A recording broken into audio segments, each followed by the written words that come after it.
就係聖誕節啦。今日21號，咁25號就大家都會有好多節目啦。唔知教會又會有啲乜嘢節目？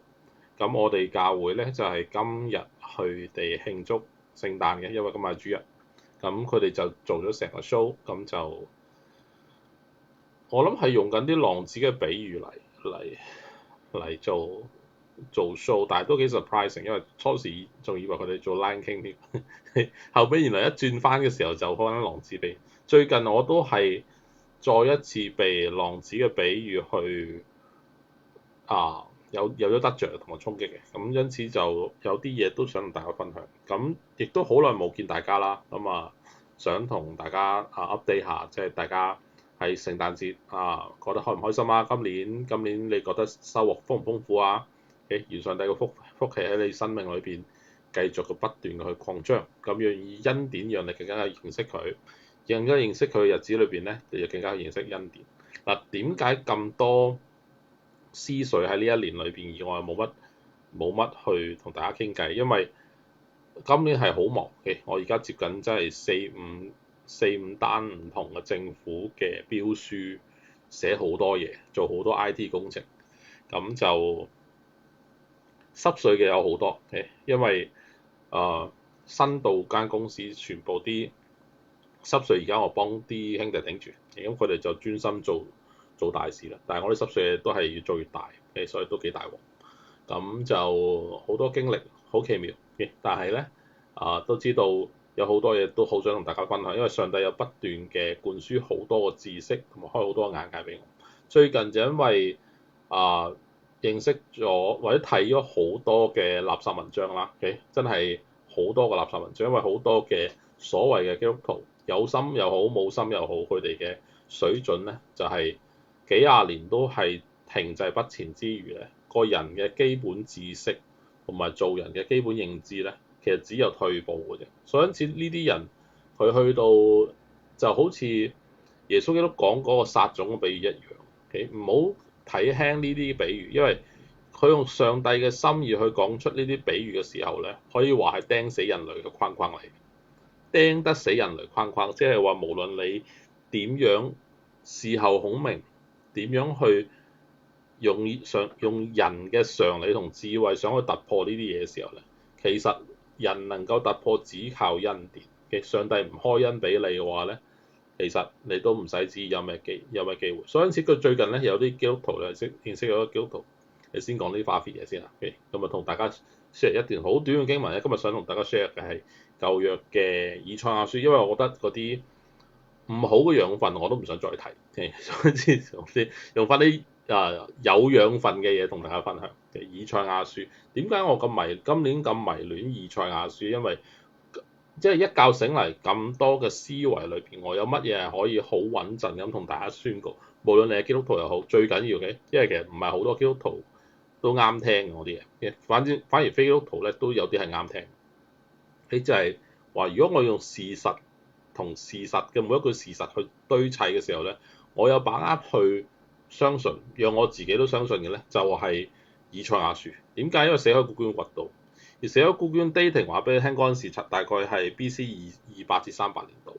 咁對以賽亞個時代係非常之接近，因為以賽亞嗰陣時係亡國啊嘛，明白？亡國之前啊嘛，差唔多係第二個亡國之前，被擄之前，預言嚟嘅。咁但係問題就係佢掘出嚟B.C. 200-300咧，應該係波斯王朝嘅時候咧。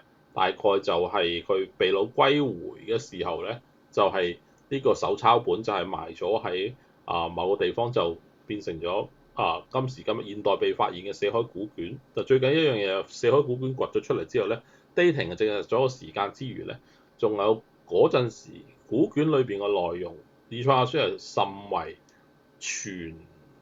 完全嘅。而完全嘅時候，你可以對比翻一路流傳落嚟嘅以賽亞書嘅文獻嘅一隻一隻嘅希伯來字咧，其實係個真確性係極度之100%，根本就係完全話俾你聽，佢哋所 preserve 翻嚟嗰個經文係起碼 B.C. 200-300嗰個版本咧係一樣。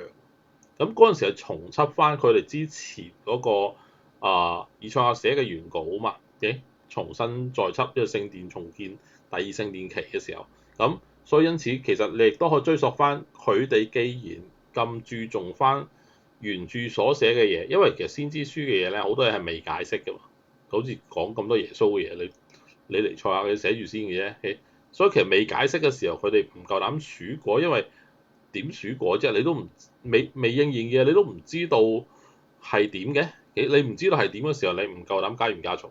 上帝嘅聖言，佢哋係起碼好尊重，唔好似我哋啲華人咁，成日都攞呢啲嘢用政治學啊乜嘢啊，用自己嗰套啊加減，自己就去搞到即係自己呃自己。即係你燒衣紙都係啦，都係自己呃自己嘅啫。唔通你發覺你啲錢可以真係咁做，咁通貨膨脹都唔使理嘅，下下都500萬零頭都冇嘅，即係想點啫？買支可樂幾多個500萬我唔知，即係呢啲唔 make sense 嘅嘢係唔想 make sense，因為佢覺得宗教就唔 make sense。但係問題就係人哋嘅歷史話俾你聽唔係，人哋唔係咁啊嘛，人哋嘅國嘅能夠建立個開始律法，佢擁有君王嘅帝制，同埋佢哋咁多代嘅王朝同上帝嘅交流同經歷，都係咁樣啊開發出到嚟，令到其他國家都知道佢哋嘅神同佢哋嘅人係咁樣存在，有文獻記低晒咁樣嘅歷史背景嘅時候，就唔係我哋可以玩弄嘅神話傳說啦。即係其實大家 culture 根本係唔同嘅時候，你一係就唔好用自己嗰套去睇人哋，不如學多套，其實都係一件好事，因為每邊都有唔同嗰套，即係日本嘅神道教佢哋有另外一套嘅。希臘嘅雅典啊，佢哋覺得佢哋啲奧林匹克神祇啊，喺新約時期都好盛行。其實佢都有佢哋嗰一套，但係一切嘅都有源頭。而大部分其實都唔似中國嗰套。中國嗰套遠古詩經嘅時候，嗰啲都係好 OK，起碼佢哋好尊崇和尚嚟到嘅時候，你覺得佢係大有智慧之人。今時今日嗰啲就即係你投注賺見到佢哋就唔好就去買馬啦嗰啲嘢係嘛，成日都有啲咁嘢。其實因此文化唔同係你嘅自由，你可以你可以用自己嘅諗法去將一切嘅都變成你自己，但係咁樣你又永遠學唔到嘢。一個願意學嘢、願意去睇真實嘅事嘅時候咧，喺真善美呢個世界裏邊咧，你就知道真善美呢3樣嘢嘅係唔可以並存。因為係你嘢真得嚟就唔會好靚，得唔得？如果事實好殘酷噶嘛，好骨感噶嘛，係嘛？善唔善良亦都係喺真理面前咧，係真係唔係觀點與角度，係真理有真理嘅背後嘅殘酷。就係話，如果你真係好認真咁去面對一樣嘢嘅時候，有陣時啲污糟嘅嘢係一定要做嘅，咁你咪要做咯。但係你又要揀去美化佢，咁即係你逃避佢嘅真實啫嘛。你要蒙一個美麗嘅面紗，你就將真實嘅高度去減低佢。即其實呢啲全部都係真善美呢3樣嘢係唔能夠確立嘅。而呢3樣嘢裏邊，你能夠揀嘅一樣嘢就只係得真嘅啫，只係得真先可以維持夠真、夠殘酷、夠難睇，咁佢就係事實。但係你能夠接受真實嘅時候咧，你就能夠接受醜陋，係嘛？能夠接受醜陋嘅時候，你就唔使去話崇尚咩美麗唔美麗嘅你唔要啫，你唔需要介意用，因為人性就係咁。善唔善良呢樣嘢簡直係完全係嘥氣嘅，所以因此宗教係導人向善嘅。呢啲咁嘅 concept 咧，係你記住呢啲唔係啲咩大哲學家講出嚟嘅嘢嚟嘅，呢啲係3、5成群嘅市井之徒口水講出嚟嘅嘢，如同天跌落嚟當被冚。點解？因為天根本唔會跌落嚟嘅，你點會當被冚？咁當被冚呢3樣嘢根本亦都係同天跌落嚟呢樣嘢係唔存在嘅，得唔得？船到橋頭自然直，船到橋頭自然直，咁我哋點解又有 Titanic 嘅？冇可能㗎嘛，係嘛？Titanic 就因為船到橋頭佢冇自然直去撞咯，得唔得？你船到橋頭試下唔直啊，咁扮過去橋頭啊，即係冇人走去扭直佢，唔係自然嘅，呢個係手動。除非你覺得手動嘅都係自然嘅時候，你就係呃緊自己。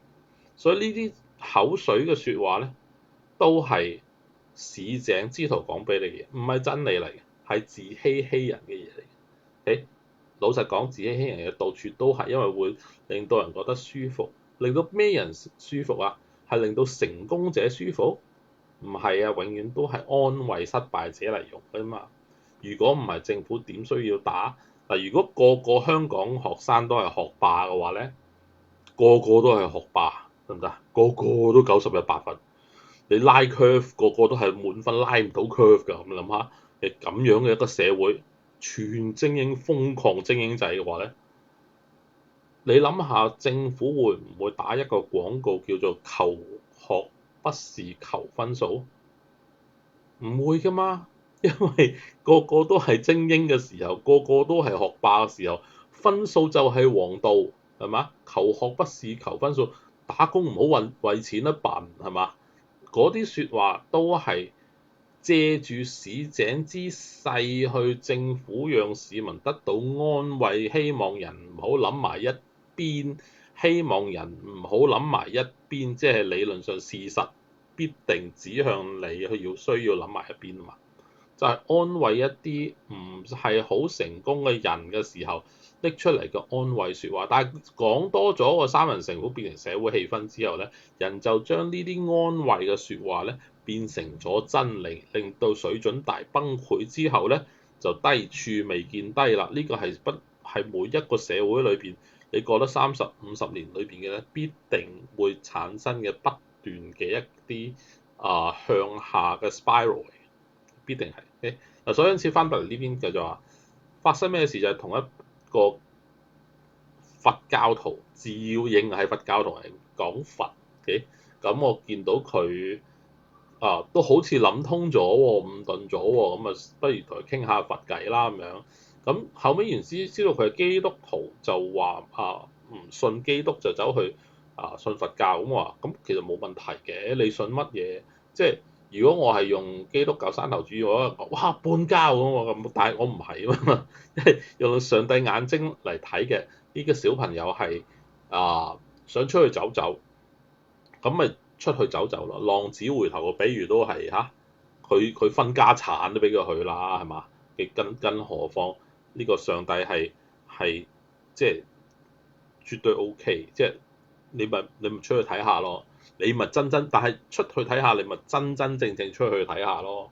咁去同佢講下佛教，但係佢個最大嘅 grudges 咧，同每一個基督徒，好多基督徒都有呢個問題。嗱，聽住啦，呢個開始比較 serious，就係每個基督徒都有個問題，就係覺得有災難嘅時候，最近火災都係，okay？有災難嘅時候，點解上帝容許呢啲嘢發生？都係因為就係因為呢啲咁嘅話題啊，得唔得？就因為呢啲咁嘅話題咧，佢唔信耶穌，佢話佢信佛教，因為咁佢又亦都提咗另外一樣，就係基督徒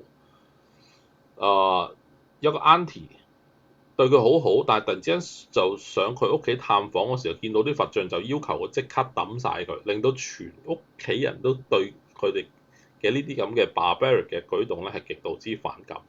OK， 嗱我話俾你聽。咁基督徒咪就係咁冷靜啲，即係你好多 elements 要諗㗎呢啲嘢，唔係你一路即係你咁盲勁做乜啫？耶穌都唔會咁樣啦，佢係去到聖殿推翻人哋嘅像，但係聖殿係自己嘅地方啊嘛，係神嘅地方，你咁啊梗係推翻佢啦。即係你試下你教會裏面擺兩個觀音像啊，我覺得你係可以真係反台咁推翻佢㗎，真唔得？你叫你。叫你即係如果你牧師嗰度隔離嗰掛咗個觀音像，你可以叫佢，你一係即刻同我走，一係你而家成個觀音像嗰張紙你同我搣嚟吞咗佢，你係可以咁講合理㗎，因為呢個係神嘅地方。但係呢個係一個初信徒嘅家庭，你上到去嘅時候，你點知道佢個觀音像係咪24K 金嚟㗎？你點解叫人哋一嘢抌咗佢？即係佢阿爸媽覺得話：你都唔使咁啊，你用翻做金條咯，係嘛？使乜咁惡啊？唔使咁樣嘅，其實我覺得，因為嗱，我話24金即係你有理由，即係你唔知人哋個理由係乜嘢。調翻轉人哋都唔明你個理由係乜嘢，人哋唔會明你個理由係乜嘅喎。嗱，你信耶穌你信耶穌係因為乜嘢事嘅理由信耶穌？你信耶穌係因為耶穌係黑幫大佬，所以唔可以容許有另外一個，唔可以容許有另外一個嘅時候，所以佢就要嗱，唔可以另外一個係一件事，但係係咪要咁惡咁去處理咗佢係另外一件事啊？係嘛？佢係咪一個惡嘅大佬？佢係大佬，但係佢係咪一個惡嘅大佬？我覺得耶穌唔似係一個惡嘅大佬，都so far，即係公平少少啊！好多嘢都慢慢嚟，佢會你能夠讓佢明白嘅話，佢就自然會抌咗個杖佢。你未讓佢能夠明白嘅話，你逼佢抌咗個杖佢嘅時候，除非你話俾佢聽，咁你有咩理由啫？個理由就係你覺得嗰個杖背後有力量，有邪靈嘅力量，即係有料到。咁即係你唔係信上帝啦，你信佢啦，係嘛？即係你信邪魔嘅力量係堅嘅，上帝嘅力量係流嘅。咁所以你先至咁擔心呢樣嘢啫嘛。因為點解？邊個係舊嘅，邊個係新嘅啫？舊嘅喺嗰度咁啊，山頭主咁啊，新嘅係你接納咗咁樣，佢阿爸阿媽係拜呢啲嘢啫，佢係信咗耶穌啫嘛。咁好多嘢，咁呢啲像係佢阿爸阿媽噶嘛，即係好多嘢都係要時間同埋要耐性同埋有理由，讓人哋自願性嘅放棄咧，先至係從心而發嘅一個 action 嚟嘅。你教導無方，你教導失敗，你就自己檢討下，好簡單嘅。OK，好多牧師都係啊，攞咁多年個月嘅人工，其實佢冇嘢做得到嘅，係冇嘢做得到，冇嘢做得到，咪就因為佢哋根本就唔係上帝所恩膏佢去做嘢，冇上帝嘅力量喺裏邊，咁自然就會係好吃力，就自然係咁樣。嗱，anyway，翻返嚟邊，我上次我同佢傾偈嘅時候咧，就接觸到一個點嘅時候，有咩問題就係佢覺得上帝容許，上帝唔容許，所以因此到最後咧，佢就 conclude 話佢唔信上帝。佢話上帝已經落嚟死咗啦，即係耶穌十字架釘死咗啦。佢嘅意思就係咁樣。咁我就話佢唔信上帝都係上帝容許嘅，係上帝叫佢，跟住佢就話上帝要佢唔信，跟住話因此就唔信上帝啦，跟住就冇上帝啦。嗱，咁跟住我就話你咪咁啦，即係我唔想一嘢劈落去啊嘛，一嘢劈落去就話你邏輯咪亂晒龍咯，即係俾你唔信嗰係上帝，咁你話上帝唔存在，咁上帝唔存在嘅時候，咁佢點俾你唔信啫？佢俾得你唔信嘅時候，你先要假設你要賴佢啊嘛，你要賴佢唔俾佢叫你唔可以信，佢唔俾你信，因為佢話佢知道一樣嘢就係唔相信乃係上帝嘅決定，相信嘅都係上帝嘅決定，因為信心係上帝所賜嘅，呢個聖經寫低，信心的確係上帝所賜俾你嘅。所以但係賜俾你係一樣嘢啊，你唔信係佢賜俾呢一樣叫唔信嘅嘢咧，係聖經冇寫到。即係唔可以調翻轉嘅，即係上帝俾你食飯，你冇食飯唔因為上帝冇俾你食飯，你可以自己種啲米出嚟食飯，係嘛？即係唔使乜嘢都賴上帝。跟住就笠死佢，咁佢就話：咁上帝係上帝啊嘛，上帝容許我唔容許我，上帝係 all controlling，咁即係上帝就算唔直接間接都係允許唔允許咁嘢，就玩埋呢樣嘢啦，係得唔得？跟住我就話：不如咁啦。我唔想一嘢踩你，同佢傾下究竟其實點解佛家佢哋學到最基本嘅嘢啊？我哋唔好講太深嘅嘢，諸行無常，諸法無我，你都明白㗎。咁佢又話係冇錯，一切都係虛無嘅。咁又講一堆話，一切都係虛無嘅呢一個係一個一切都係虛幻，都係可以改變嘅。咁我就話。咁如果你明白咗一切都係虛幻，一切都係諸行無常同埋諸法無我嘅話，一切都係幻變嘅時候，其實你見唔見到呢兩句説話係有兩個層次？因為我就講佛學，跟住佢就開始起晒槓咁，唔知點解啲鬼上身嘅咧？啲知識嘅低咗好多。就好基本嘅嘢嚟嘅，如果唔係講啲深嘅嘢，我都冇講到阿蘭耶識啊嗰啲咁嘅嘢，我啲八識嗰啲嘢我都唔同佢講。最基本嘅呢樣嘢就係一切嘅點解當佛家去到思想呢個世界嘅時候，一切嘅嘢都好似理論上實在，因為你講得諸行無常、諸法無我，你呢樣嘢 ChatGPT 都搞唔掂，我一定要 rebuild 佢嘅時候 ChatGPT 先至會明白佢原來佢個邏輯都錯誤㗎。點解？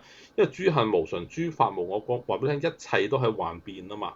但係問題就係點解佛家要提倡諸行無常同諸法無我？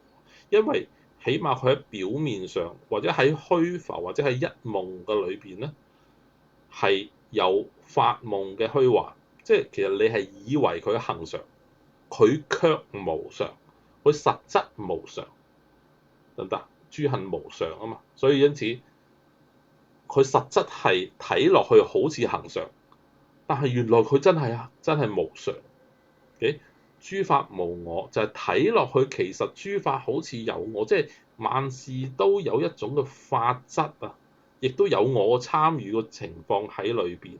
但係點知原來真實嘅根底裏邊係無我。你發覺啲法則唔係好 make sense 嘅。嘅即係你一定要咁講嘅時候，咁點解殺人犯法啊？點解唔殺人又唔犯法啊？咁係士兵殺敵人，咁點解又唔犯法？因為其實諸法嘅根底係無我嘅，你不斷咁去追尋嘅時候，你發覺一切嘅規矩、一切嘅律例裏邊係無我。但係問題就係點解你又要提倡無我？因為看落去仿似有我，所以跟住就第三個就係有漏皆空啦。咁但係即係因為有呢種嘅落差。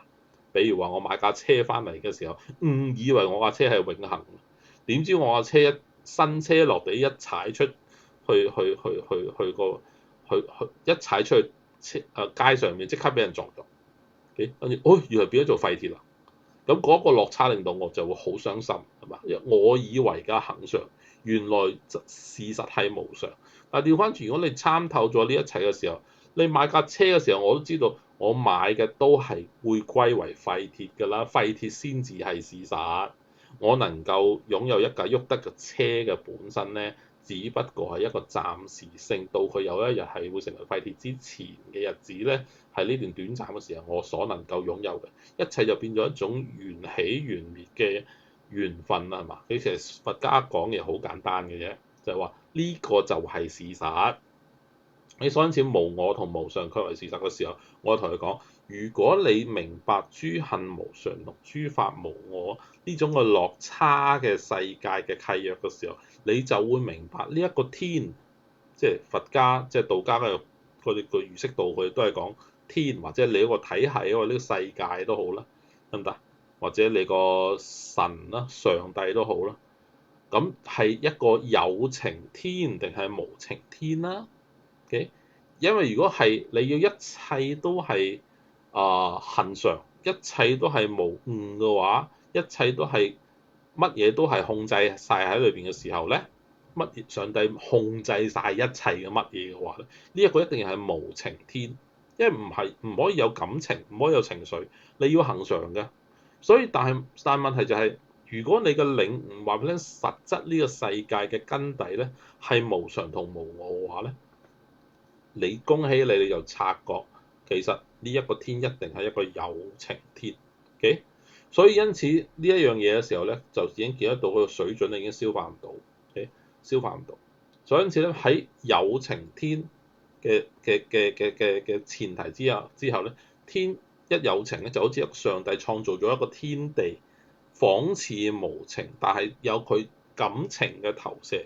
所以因此你不斷嘅領悟中間就見得到應該恆常嘅嘢竟然係無常，你應該一切有我嘅嘢裏邊，佢竟然無我，因為你見得到佢有情嘅投射喺裏邊。所以如果知道呢個上帝創造天地嘅上帝係一個有情嘅上帝嘅話咧，咁你就要留意，佢唔係無情天嘅時候，你唔可以用無情天嘅規矩去睇佢，就係話佢唔眷顧我，所以因此咧就係佢容許嘅災難臨到我，所以就係因為佢容許嘅，呢啲係全控制嘅無情天 concept 嚟嘅。喺呢一個位裏邊，我希望將複雜嘅嘢簡單化，即係話就好似美國總統係統治美國，得唔得？你唔好講你係美國公民咯，你講你係香港公民、香港居民，你話美國，你話我生意唔好係因為美國嘅緣故，因為佢係咁喺度加關稅啊嘛，係嘛，加關稅 OK，搞到你生活唔好咁樣。但係問題就係話係咪代表佢有心嘅整死你？唔係啊嘛，佢係想整死其他嘢，佢係唔理你嘅。點解？佢係美國總統好勁抽，但係問題就係因為佢係一個人嘅位格，有情天嘅位格，或者係一個大能力嘅有位格嘅存在嘅話咧，咁佢就係一個可以投入呢個世界系統裏邊嘅一個大能者。嗱，唔係好似三世上帝啊，係嘛？因為上帝嘅本身咩叫上帝？你就將佢叫做人以人化啊嘛，或者你以人化啦，喺文學上邊。但係耶穌基督就好實在咁就降生添啊，直情係嘛？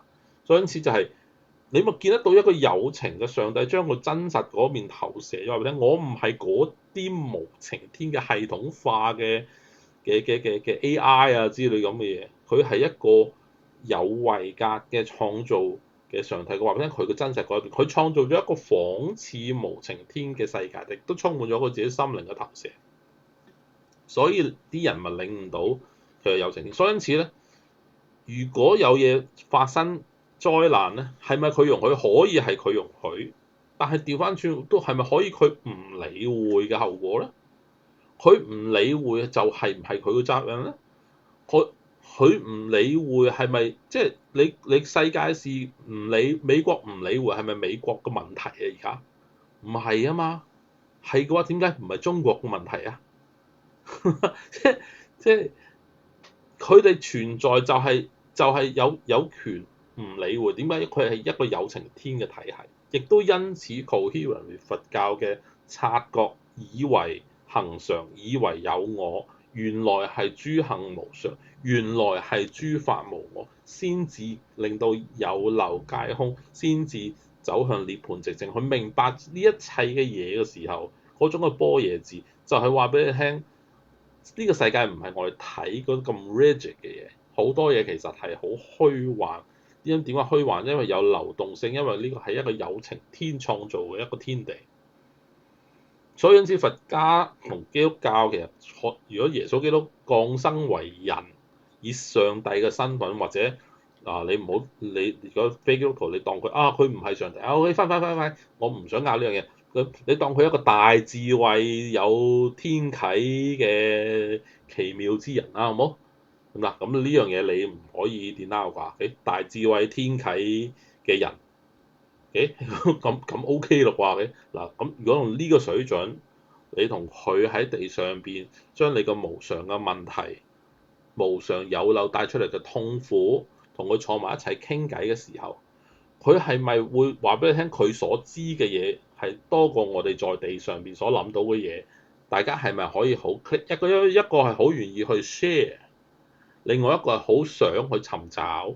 兩個撞埋一齊嘅時候，唔通會火星撞地球？唔會，絕對係糖黐豆。我話聽點解？因為一個係痛苦裏邊尋求安慰啊、出路啊，佢因為冇辦法，你明知道係咁嘅時候，人生就係咁。咁所以因此話，咁佛家嘅人就會覺得話我哋要盡量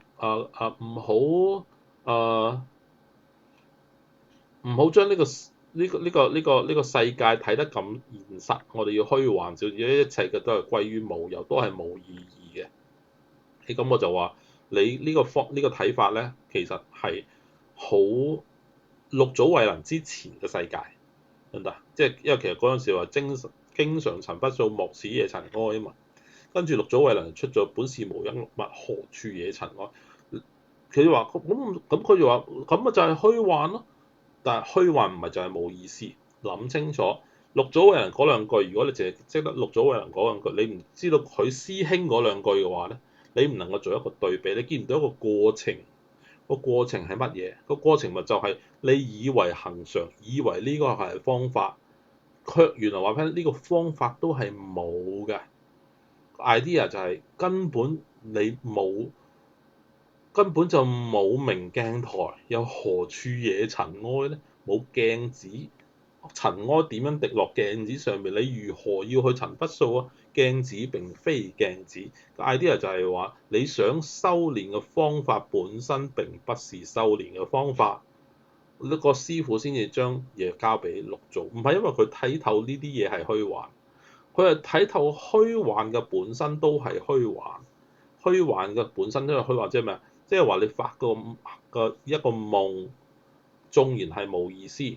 但係你嘅人生就係一個又一個又一個嘅夢啊嘛，咁而家你活在喺呢個人生裏邊啊嘛，所以你活在呢個人生裏面，既然是夢，夢咪就係你嘅事實咯，得唔得？所以因此你話啊，發夢嘅嘢個夢唔係事實，因為啲事係要歸於冇有，但係問題就係一切嘅事理論上係合理地歸於冇有喎，因為佢從無有而來。佢應該歸於冇有，所以係一件好平常嘅事嚟嘅。所以既然係咁平常嘅事，就係常事嘅時候咧，呢個常事嘅夢境嘅本身就係人生過程嘅事實。咁而只要知道一切皆如夢嘅時候，你又何須抗拒夢是夢咁樣，令到我自己見到夢就好抗拒咧？我又點解要覺得噩夢我又要早啲醒？美夢我可以發多兩個，點解你咁怕噩夢而咁 embrace 美夢咧？跟住我同佢講，我哋佛家唔係好基本嘅去講你生有何喜，死有何哀啊嘛。即係你生咗個 B，點解一定要好開心？死咗個人點解一定要好傷心？個問題唔係反字，係問你點解？點解你一定要迎合呢個世界嘅情緒？你未看透、未領悟呢個世界為世界咩？即係你未看透一個社會去到腐敗嘅時候，腐敗必定會產生錯漏，錯漏必定會達到災難嘅事實咩？你見到呢啲嘢嘅時候，咁你又點解會覺得好 surprise 咧？痛心係痛心，或者喺呢件事發生之前，我哋已經痛心咗好多年啦，係嘛？OK，所以因此呢啲都只不過係必然嘅事實，冇理由唔必然㗎，係嘛？食安去到某一個位裏邊，必定亦都會引申災難。呢啲工業嘅一路水準一路咁走嘅時候，一定會發生災難㗎。咁而一切嘅紀律一路咁走嘅時候，一定會有一啲咁嘅後果。咁係大規模、細規模，咁你又點覺得呢次係好大規模啫？誒咁其他地方仲大劑嘅，一嘢炸咗成個攤去都見到啦，係嘛？OK，即係呢啲係好過分，但係呢啲都係事實。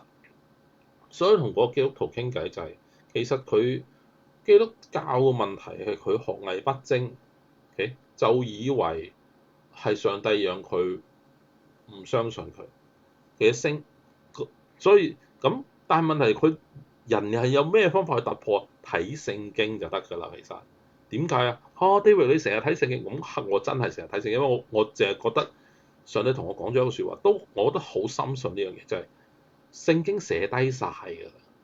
或者 rather 大部分你覺得唔明嘅嘢咧，其實寫低，其實好可能已經寫低咗，只不過你未睇過啫。記唔記得聖經咪就係講翻兩個兒子嘅比喻咯？兩個兒子嘅比喻嘅時候，唔通個小講得好清楚啦？呢個父親咪天父上帝啦，咁小兒子要離開。咪就大逆不道咯！佢要佢未死之前就分咗家產出去先啊嘛，因為佢覺得佢應得噶嘛。佢攞佢出去做乜嘢？佢係咪攞出去投資？唔係喎，佢係不斷咁去放蕩，咁去分化佢財產，蠶食個財產去享樂。但係點知跟住嗰度地方遇到饑荒係嘛？嗰就小兒子個問題就冇掟食，跟住就扮悔過咁翻到嚟，但係上帝一樣唔係天父一樣接受，唔係個父親一樣接受佢啊嘛。咁呢一樣嘢就係話咧，咁你話俾我聽，咁小兒子要咁樣分家產離開嘅時候，你係咪可以覺得呢個父親佢今日做埋啲咁嘅衰嘢，都係因為呢個父親容許佢嘅。我即係佢又冇話唔容許啊嘛，因為佢真係分咗俾佢啊嘛。但你唔可以咁 accuse 個父親話係佢容許佢咁樣去做㗎嘛。你唔可以話係小兒子逼佢父親咁做嘅咩？唔係 OK，你或者咁講應該話小兒子逼佢咁樣分俾佢 versus 父親容許佢咁樣分出去。你要諗下邊個係比較大啲嘅主因咁去睇。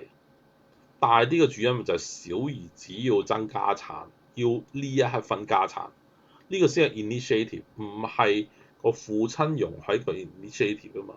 所以喺 initiative 裏邊，對於一個有位格有情嘅父親嘅時候咧，大家就可以將呢個故事完成咗佢，去明白究竟發生咩事，一切都係合乎常理，好 common sense 嘅。但係去到上帝嘅時候咧，啲人就鬼上身㗎，鬼上身癲咗啊嘛！個腦突然之間就唔會再好好分析。明明上帝耶穌基督嚟到話俾你聽，佢個位格同佢嘅人性同佢嘅性情，從舊約到新約，啲人係咪諗得寫低晒？俾你睇晒啲事情，人又唔去睇，就追自己去估，就話哎呀，上帝容許我呢樣，上帝有啲災難發生，所以容許你唔好下下咁講，你先睇下呢件事嘅發生嘅本因係咪因為人嘅問題？係咪因為人嘅問題？第二樣嘢係咪乜嘢都係屈入上帝嘅數？你可唔可以俾上帝話我呢個 RAM 唔係我理，係咪唔係我管理，所以唔關我事咧？但係你求我，我必應；但係你唔求我就唔關我事。可唔可以唔關我事啫？上帝 Almighty 係創造天地嘅主，但係唔係 all controlling，唔係控制嘅主啊嘛。上帝唔係不斷咁控制啊嘛。不斷咁控，如果上帝係完全控制嘅話咧，你真係可以咁講啦，係嘛？咁即係撒旦嘅存在都係佢容許㗎啦，咁你可以咁講啦。但係如果你係佢擺翻佢喺一個有情天有位格嘅事實，佢創造咗呢個天地，佢創造呢個人生，人唔要上帝去主張佢，上帝就冇辦法咁，好似小兒子咁，佢就分俾佢自己去成立佢嘅人生。咁佢就搞到一鑊泡，跟住就喺度賴話呢個上帝容許。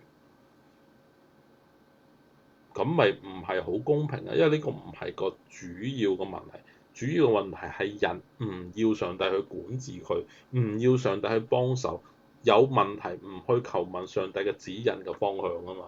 嗱，呢啲係咪比較事實？即係唔係尋求上帝嘅控制，而係喺指引上邊都唔尋求上帝嘅亮光嘅話，咁呢樣嘢真係唔可以怪佢啦啩？呢樣嘢合理啦啩？即係我退100萬步咁去講嘅時候。咁呢樣嘢都好公平啊，係咪啊？所以今日想同大家分享嘅咧，就係呢段經文。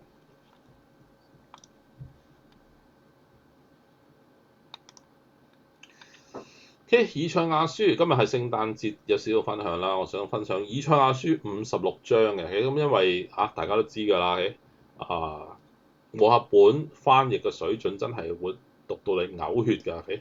即係我又唔可以話佢錯㗎，好多時候佢隻字啲字都齊嘅，但係你中文咁一拼埋咧，你就唔知自己喺度講乜嘢，即係你嘅重點唔同晒。所以呂振中譯本咧，我覺得佢係公平好多倍㗎。所以朋友你真係覺得聖經睇唔明，我唔該你望翻眼呂振中譯本，跟住英文咧就唔好懶係睇 King James Version 咋。King James Version 係因為唔使版權啊，所以因此已經係好古舊啦，King James 時代啊嘛，太舊啦。所以你可以睇 NIV 一路到今日都有修訂，即係覺得邊啲嘢唔準確，佢再修訂，全部都修訂得盡量貼近原文。人哋咁多 round 嘅不斷修訂得唔得？唔好似我哋嗰啲就嚟 expire 啦，係咁而家個逗號啦，咁又攞版權嗱，嗰啲領唔知乜嘢嘅時候，大家心照啦。所以因此其實你睇好嘅嘢咧，都要睇下一班有咩資源啦。今時今日自己努力。中文呂振中譯本我提議。永恆嘅主咁講：你們守公平，顯義氣，得唔得？你要咁都譯得出嚟咧，幾靚！真係因為係 righteousness 係顯義氣，因為我救恩已經臨到，我的義氣要顯現你，我嘅公義要顯現。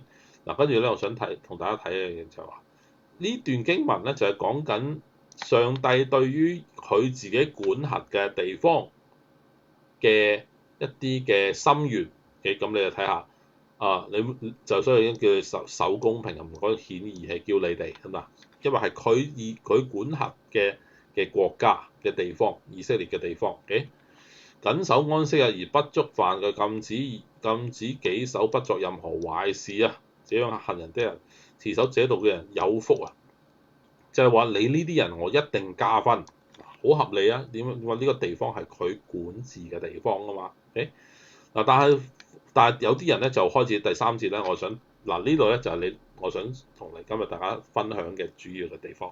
反依永恆主嘅外族人，即係話嗰啲願意跟隨呢個永恆嘅上帝嘅外族人，唔屬於我呢個國家嘅外奴外族人，千祈唔好咁講，唔該你哋唔好咁講。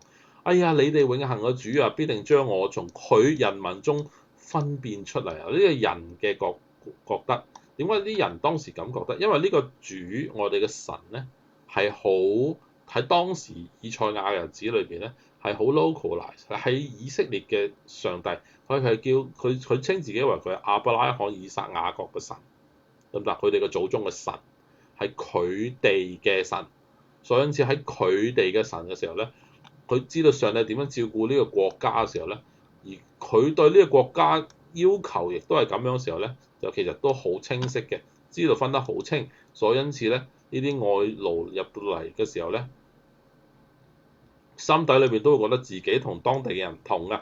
永恆嘅主啊，必定將我哋從佢人民中嘅分辨出嚟啦。我哋仲有班閹人，佢哋都係外勞嚟嘅。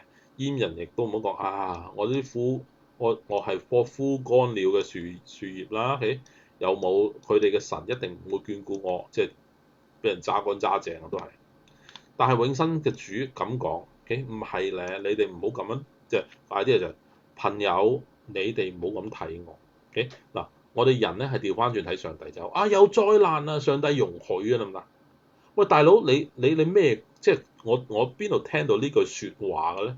係台灣啊，大佬，你覺得台灣屬於耶穌嘅咩？即係呢樣嘢我好 O 嘴啊！台灣屬於耶穌，台灣唔係媽祖關公嘅地方，你怪到上帝嗰度容許災難發生？喂，好似你。會唔會有啲而那個啊？即係你係呢度嘅調翻轉版咁去插上帝喎。不過上帝又唔出聲嘅，即係唔會調翻轉大聲咁同佢講。但係我自己就會戥上帝好唔抵咯。喂，你嗌咗成個台灣係歸主先啦，咁樣係嘛？你唔好成日有媽祖有飄童咁出到周圍呢樣嗰樣咁係嘛？個個都冇咁講。你總之呢個社會係點公平啲？邊個睇住你就先怪邊個先，你都可以話上帝乜，但係起碼佢唔係嗰個地方by all means 嘅，即係你鬧下美國都得，美國都得，但係美國好少有啲人咁樣怨咯，因為佢哋唔係咁嘅水準咯，因為點解？因為其實佢哋起碼個總統都係跟下上帝係God bless America 都聽得到㗎，喂。咁你有冇聽到賴清德話 God bless 台灣嗰啲嘢啊？咁啊咪 Lord Jehovah Jesus 嗰啲嘢，佢會唔會即係好少聽到啲咁？就算佢信耶穌都唔係咁咯。咁即係大家有地頭主義啦，係嘛？冇錯，呢度就係講地頭主義。上次就係咁講。但係上帝嘅態度係調翻轉，你唔使咁樣睇佢，佢個性格就係咁樣。第四節嗰就話。因為永恆嘅主係咁講，你哋唔好咁啦。那些守我安息日㗎，選擇我所喜悅嘅事，持守我嘅約嘅，就算係你呢班閹國人都好，即係唔單止就係話一班外族，甚至你班閹人都好啊。既然你咁喜悅，選擇我所喜悅嘅事，你守我安息日，你喺得我地方嘅時候，你就唔好咁睇我。佢話你就唔好咁睇，亦都唔好咁睇你自己。我必使佢哋外族人同埋班閹人，在我殿內，我神聖嘅殿內，在我的牆內，仲記得呢個人啦，在我的牆內有紀念碑，有名號，比有兒女更美好。我要令到你人生 wonderful，唔好咁睇你自己，因為就你因為正正係你更加覺得你自己唔配人，你卻仲跟隨緊守我，我點可以唔喜愛你？呢個係上帝嘅性格。上帝就係調翻轉嘅好事嘅 inclusive，即係乜嘢？只要你喺我地頭裏邊，你喺我個範圍裏面，就算你唔係信耶穌嗰一班啊，你都願意入到嚟呢個或者係聖誕節嘅氣氛裏邊，你能夠普天同慶嘅時候，我願意賜福與你，我願意平安歸你嘅朋友。你唔好調翻轉，你哋唔信耶穌嘅人，唔好太介意。我唔係要做一樣嘢嚟，叫你一定要用條命嚟同我交換，唔需要。你願意入到嚟普天同慶，我個平安必也歸於俾你啊嘛！地上平安歸於他所喜悅的人，只要你將榮耀歸俾上帝就得啦。你唔信耶穌，即係唔屬於呢個國家嘅人，亦都一樣，上帝都可以好錫你，只要你願意喺佢嘅地方裏邊緊守佢嘅安息日，或者 rather 選擇佢所喜悅嘅事啊，即係或者顯義氣守公平啊 anything， 上帝都想祝福你，比有兒女更美好，我必賜給他們永遠的名啊，不能被剪除。佢話呢個世界裏面，就算1萬個人被忘記、被剪除，你都不會被忘記。就算你係閹人都好，上帝都會因為你喺我嘅範圍裏邊，你喺我嘅安息裏邊，你揀選我所喜悅嘅事嘅時候，就算係英國人，佢都要賜一切更美好嘅嘢俾你。呢個就係我哋嘅上帝嘅心態。一個咁樣嘅心態嘅上帝，即係你覺得公唔公平？公唔公平？佢話：哎呀，呢啲災難係上帝容許發生乜，即係你唔會覺得上帝都唔會坐喺佢嗰邊，要坐喺呢一邊。咁上帝係 Almighty 乜，上帝係 Almighty，但係唔係 all controlling 啊嘛。即係個小兒子就係咁樣咯。同個父親就係咁樣咯，父親點解容許佢咁做啊？咪又係因為愛，咪又係因為自己嘅承諾，咪又係因為呢咁樣做係啱嘅咯。因為你要分家產，佢就分家產俾佢，你調翻轉嚟怪佢，係你唔啱咯，係嘛？除非你話人冇去咁做，冇叫要去咁做，上帝夾硬玩佢咁。咁你可以咁講啦，但係否則嘅話，我覺得呢樣嘢唔係真係好實質上面公平咯。只不過嗰啲人係冇乜邏輯嘅時候，乜嘢都揾嘢嚟怪嘅時候咧，就永遠都係唔知自己喺度怪緊啲乜嘢嘅。Okay? 至於那些外族人啊，板以永恆主，以侍候他，以祝頌傳統愛永恆主的名，要做他僕人嘅，個個緊守安息日，不觸犯安息日，而且堅守我的約嘅。喺我個 RAM 裏邊堅守我個約，守我規矩，喜歡呢啲嘢嘅，呢啲人我必領到我的聖山，使他們在我禱告的殿中喜樂，他們的燔祭和平安祭在我壇上必蒙悅納啊！因為我的殿必稱為禱告個殿，及萬族之民用。嘅 idea 就係，縱然呢度係我個山頭啦，所以搞清楚。一卷以賽亞書喺舊約嘅時候，將呢啲一切嘢寫得好清楚。點解我咁中意以賽亞書？因為呢個以賽亞書就係講緊上帝嘅好對新約嘅時候都好啱嘅一切嘅心底話嚟。個 idea 就係聖山係我聖山，地方係我地方，禱告個殿係我個禱告個殿，人民係我嘅人民，但係禱告嘅殿最裏邊嗰種可以同我直接同我講嘢，即係禱告殿，即係喺聖殿裏邊嗰個聖所裏邊，喺個幔子至至聖所前面嗰個香爐嗰個位叫禱告之殿，給萬族之民用。即係就算你唔係屬於我國家嘅人，你都可以入嚟到我跟前同我講，你有咩事想祈求，你都可以用。但係唔係全世界性，係咪好明顯？咁就一卷以賽亞書話俾你聽，成個地域啦，個地方啦。所以因此你唔好話，哎呀上帝冇祝福乜乜乜乜個地方，咁係咩地方先得嚇？係咪地方啫？即係唔話你唔用得，但係咪係俾你用㗎嘛？咁你唔可以話你唔用佢就唔喺嗰度，佢又要喺呢度又唔喺嗰度，因為唔係個地域啊嘛。有冇地域主義呢度講明係有地域主義㗎嘛？咁你講新約啊，咁你講乜都得啦，係嘛？即係耶穌基督講乜嘢咧？當時聖靈降臨時，係咪有個地方係有地域主義啊？因為聖靈帶領佢去邊個去邊個時候，係咪去邊個係咪有地域主義啊？全部都係有 direction 係有地域主義，唔去得嘅地方就係唔去得，同埋去有引領嘅地方就係去得嘅地方。咁所以因此呢啲一切嘅都係好事實啊嘛。上帝係一個事實主義者，因為佢創造呢啲事實 concept。OK， 咁有啲人話啊，咁點啊？因為你翻邊間教會㗎？我翻新加坡啲 Christian Church，咁我而家人係新加坡緊啲 Christian Church 㗎啦。我話嚇，咁你香港咧？我香港嚇算啦，因為點解？因為好簡單啫嘛，一群宗教激情嘅人，OK，聖經都唔讀嘅，完全唔知自己信乜嘅，講一輪嘢，做一輪嘢，根本就唔睇聖經，亦都唔知自己做乜嘅時候，咁呢一群嘅宗教娛樂團體係咪就係可以叫做教會啊？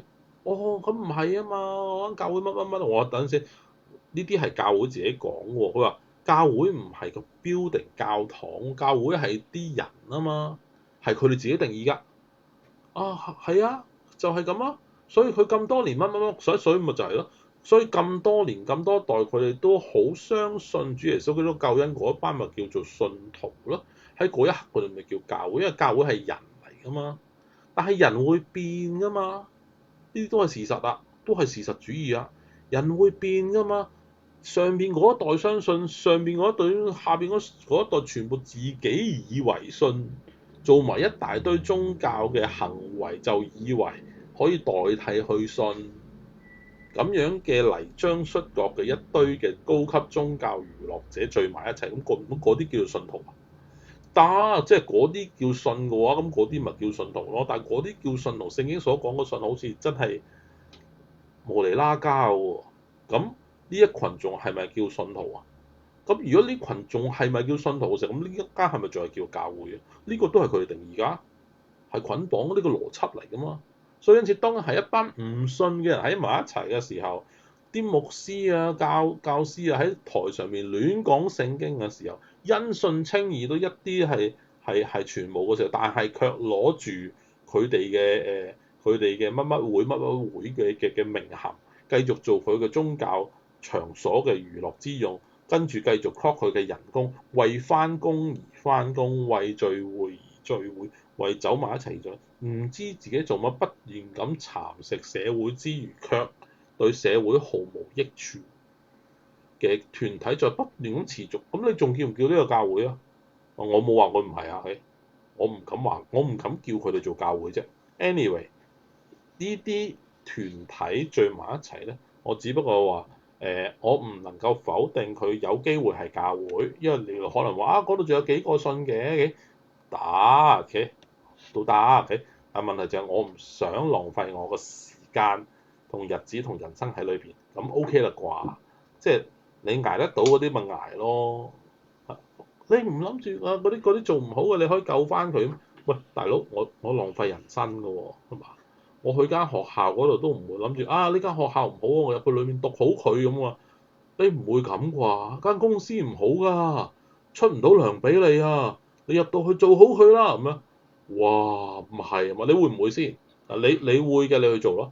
你會嘅，我支持你。我真係覺得啊，你係一個好犀利嘅人，但係記住啊，喺現實主義裏邊就係你 make sure 你得啊，你 make sure 你做得到啊。你做唔到成績出嚟，冇成績嘅話，你只不過係浪費你8年至10年嘅人生光陰㗎咋。你係咪用8年10年人生光陰咁樣去入去裏邊咧？得，你得嘅喎，你得咯，就 make sure 你得啊。咁我係敬佩你嘅，但係都係嗰句後果自負，因為人生係你嘅，結果都係你嘅，得唔得？你上次自己決定啊。我淨係覺得啊，睇到啲咁嘅嘢嘅時候，喂，良禽擇木而棲啊！我呢啲咁嘅禽獸梗係走啦，係嘛？我呢種禽獸神獸屬主噶嘛，咁我梗係離開啦。邊度有上帝，我邊度去噶嘛。冇嗰啲或者唔好話冇啊，好殘嘅，即係嗰啲咁嘅嘢留翻俾江湖人士啦。江湖事江湖了，好唔好？你上次唔好嘥時間。係唔好嘥，都唔好嘥我哋時間，我哋繼續睇埋呢卷以賽亞書，我好欣賞馬六將。主永恆主那召集以色列被趕散之人嘅被擄回歸嘅，發神諭説，在那些已被召集的人以外已被召集嘅人以外，我仲要召集別人歸於這地，即係你哋呢班外邦人放心，喺以後嘅日子裏邊啦。所以因此我點解中意以賽亞書？因為佢講緊以後嘅日子裏邊，佢仲要其他嘅外邊嘅人歸於呢個主，呢個上帝，唔係淨係自己嘅國家，佢要歸於其他，但係佢係歸聘於呢度，歸聘於呢度都即係都係呢度，就唔係叫你話邊度都得，邊度都關佢事，得唔得？即係媽祖嗰啲關公嗰啲都關佢事嗰啲，即係呢度冇講啊！我唔反對嘅，你有呢種感動，你有呢種感動嘅話，我唔反對，好唔好？OK，你係好 noble 嘅，我係好鬼鼠嘅呢樣嘢先，因為佢冇咁寫啊嘛。亦都唔似係呢個課題啊嘛，所以因此就我唔要假設啦呢樣嘢，好唔好？嗱，田野上的眾獸啊，來吞吃吧；樹林中的百獸啊，來撕裂啊！嗱，發覺咧呢個地方有啲問題，他的守望人是瞎眼的，因為去到呢個世界啊，呢個社會裏邊，你睇下佢話召集以色列被趕散之人，神發而在他那些已被召集的人以外，我還是要召集別人歸聘於他。將來發生嘅事，就會再有在田野中嘅眾獸，即係出邊嗰啲根本唔係人類嗰啲神獸咧，都嚟呢啲國家呢個地方嗰度吞併。樹林中嘅百獸啊嚟撕裂，點解？因為他的守望人是瞎眼，就係因為守望呢個國家嘅人，嗰啲基督徒係盲㗎。除咗盲之外咧，都冇知識㗎，係盲嘅，係冇知識嘅人。基督徒今時今日喺社會裏邊係咪被 label 呢兩種人啊？係咪覺得佢哋呢班基督徒聽到基督徒呢次，所以次聽基督教嘅時候呢啲人就鬼上身咁樣？點解？因為佢覺得呢班守望嘅人係盲嘅，唔係你眼睛睇到啲乜嘢啫，都唔承認嘅。呢啲咁低 B 夾硬講嘅嘢，聖經唔係睇自己充滿咗幻想，呢啲寫低咗喺度咁靚嘅嘢咧，完全唔會理會嘅。因為守望嘅人係盲嘅，係冇知識嘅，都沒有知識。他們都是啞巴狗，啞巴狗不能叫喚，只是躺着迷迷地睡，貪愛打盹。咩叫躺着迷迷地睡，貪愛打盹？就係一班基督徒，淨係識得喺基督教裏邊咧，嘻嘻哈哈亂做嘢，亂開 party，貪愛打盹。跟住覺得唔妥啦，就不斷咁去互相叫囂，毫無知識嘅時候咧，就亂做一通，以為亂做一通做到基督教嘅就叫做基督教嘅樣式。點知基督教所謂做出基督教樣式嘅時候咧，因為冇知識，就越搞越臭。你係咪發覺越搞越臭嘅就係因為呢個 cycle 就係咁樣，十節裏邊咧就係今時今日基督教嘅寫照，就係咁樣。這些狗嘅食慾強勁，不知飽足。哼，繼續咩？這種人竟是牧人。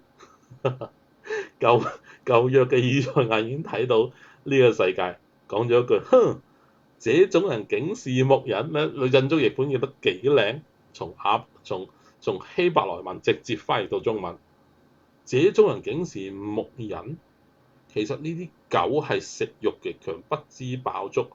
啞巴狗不能叫喚，只是躺着迷迷地睡，貪愛打盹嘅一群，大概係喺呢度覓食嘅人，即係收人工嗰一班唔做嘢，亦都交代唔到上帝嘅聖言嗰一班人，淨係顧住喺呢度點解？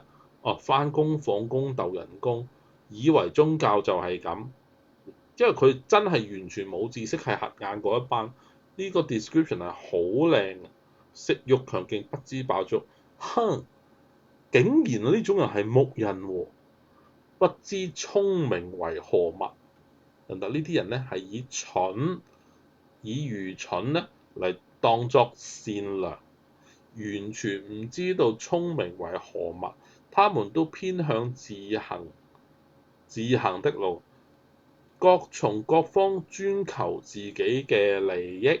哇！呢個喺以賽亞 B.C. 即係耶穌嚟之前嘅200-300年寫低嘅嘢，已經係預言到呢個世界係咁樣嘅時候，係唔係好貼切咧？基督徒呢3個字，基督教呢個字喺呢個社會裏邊臭晒啊！同中啊嗰啲差唔多，都係臭晒啊！都唔係冇理由，唔係冇理由。他們說來，我去拿酒，我們來飲濃酒，明天也必像今天一樣啊嘛！盛大豐盈之極，其實嗱，因為點解佢哋係牧人啊？大家會供養佢噶嘛？佢只要每一日飲酒，知道聽日同今日都係一樣啫。禮拜日咪就係講我噏啊今日論嘢咯，必定都係咁噶。盛大豐盈之極，呢個就係以賽亞書56章好全，但係交代咗上帝嘅性格。佢點對待佢嘅人？佢點對待唔被即係自己喺佢管轄下嘅世界裏邊嘅外族人？